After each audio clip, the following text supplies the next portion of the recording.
Dans le paisible village de Montclair, niché au creux des montagnes, vivait une chèvre pas comme les autres.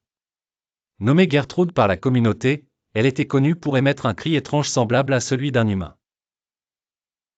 Cette particularité avait transformé la routine du village en une série d'événements amusants.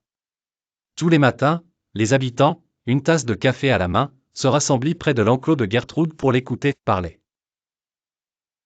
Gertrude, avec sa fourrure blanche et ses yeux pétillants, avait un talent inouï. Elle pouvait imiter à la perfection le cri d'une personne surprise, celui d'un enfant riant, ou même reproduire les inflexions d'une conversation animée. Les villageois étaient fascinés et perplexes, se demandant d'où lui venait cette habileté. Parmi les habitants, Jules, un jeune garçon amateur de mystère, était particulièrement intrigué par Gertrude. Il passait des heures près de l'enclos, essayant de déchiffrer les mots de la chèvre et notant les intonations dans son carnet. Il espérait un jour comprendre ou traduire ces sons en expressions humaines.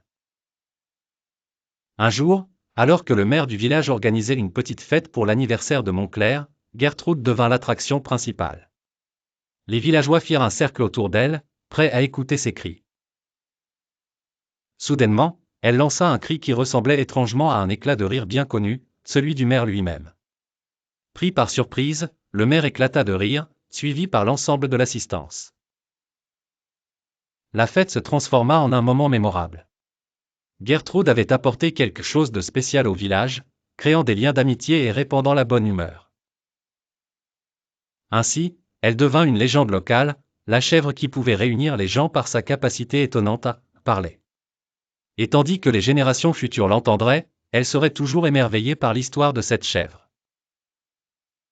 Le mystère de Gertrude resta entier, mais son impact sur Montclair fut indéniable. Elle était plus qu'une chèvre, elle était un véritable phénomène.